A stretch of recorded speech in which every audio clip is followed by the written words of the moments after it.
So வாலிப தம்பி தங்கச்சிக்கு ரொம்ப அன்பா சொல்றேன், உன் டைமை வேஸ்ட் பண்ணாதப்பா, உன் டைமை வேஸ்ட் பண்ணாதப்பா.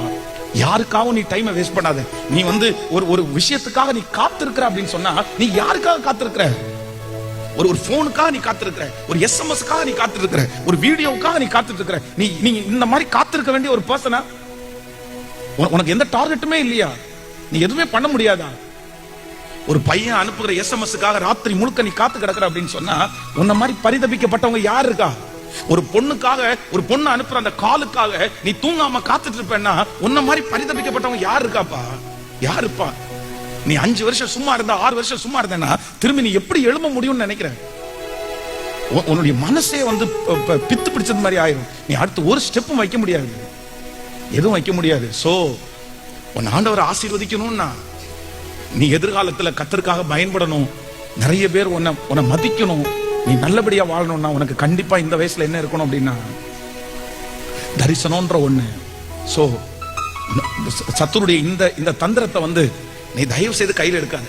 அதான் ஒரு வீட்டுல ஒரு பொம்பளை பிள்ளை இருக்கிற ஒரு வீட்டுல ஒரு வாலிப பையன் போயிட்டு அவங்க வீட்டுல கறி வாங்கி கொடுக்கறது, அவங்க வீட்டுல காய்கறி வாங்கி கொடுக்கறது, அவங்க வீட்டுல பைக்ல டிராப் பண்றது, இது என்ன உனக்கு இதுவாடா வேலை?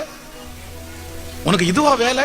காலையில இருந்து சாயந்தரம் வரைக்கும் ஒரு வீட்டுல போய் உட்கார்ந்து இருக்கிறீங்களே, உங்களுக்கு அவமானமா தெரியல?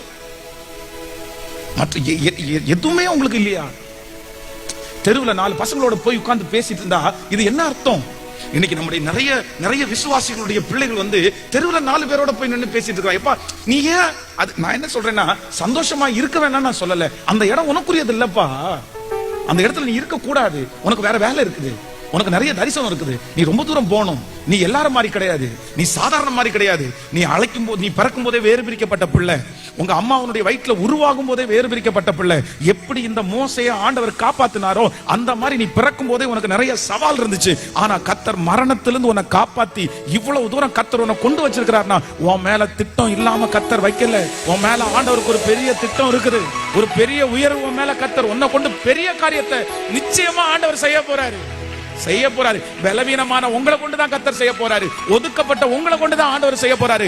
ஆண்டவருக்கு அது லேசான காரியம். பலம் உள்ளவனுக்காகிலும் பலன் அற்றவனுக்காகிலும் உதவிகள் செய்வது அவருக்கு. ஏன்னா அவர் பெரியவர்.